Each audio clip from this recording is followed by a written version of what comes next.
For several years, the Northwestern States Mission Caravan have visited our Alberta Temple in two divisions.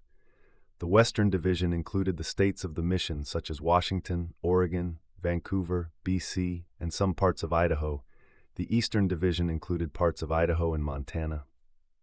One division would stay a week in June. The other division would stay a week in July. They called themselves the Northwestern States Mission Caravan. Each caravan included the mission president and his wife, President William R. Sloan and Sister Sloan, and the missionaries laboring in each division. Each family rode in their own car and had their own camping equipment, stopping at tourist camps en route and holding outdoor meetings at places where they were given a welcome. The trip usually took 2 or 3 days. They aimed to arrive in Cardston on Monday afternoon and would hold an outdoor street meeting on the main street in Cardston, which was always attended by thousands. On Tuesday, they would bring their children to the temple to do baptismal work, some for their own baptisms and others for the dead. These good caravan people would always bring names on their own lines to be officiated for, and many were present to go through the temple for the first time for themselves and then have their children sealed to them. It was during one of the caravan visits that the following incident happened.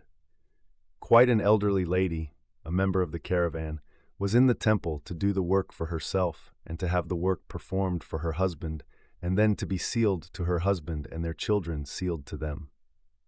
One of the elders was acting as proxy for the dead husband and father, and 2 brethren who were members of the branch to which the old lady belonged were kneeling at the altar as proxy for the dead children, 2 sons as reported by the old lady. The sealing room was filled with neighbors and friends who wished to do the old lady honor.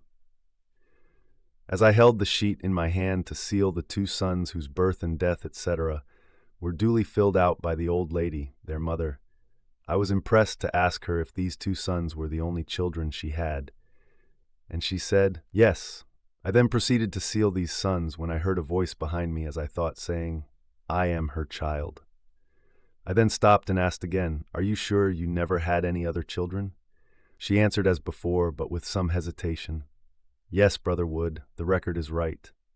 But I felt sure there was a feeling of doubt in the room, and as I was again about to proceed, the voice again spoke to me with greater emphasis, saying, "I am her daughter."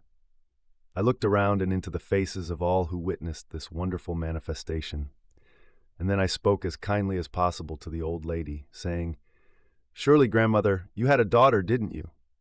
She then broke into tears and asked that all be seated, and said she hoped we would to forgive her, as she had a little girl in her early married life, and then a lapse of several years before she had the 2 boys in their order, and that, in her great anxiety to have her work and that of her husband, and making of the sheet, to have her children sealed while on this, her first visit to a temple, she had overlooked recording the name of the little girl.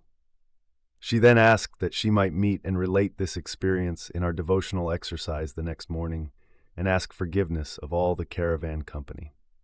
In the morning she asked to come to the stand, and as she was about to speak, she turned to me and asked how I knew she had another child. I then told her what I had heard in the sealing room.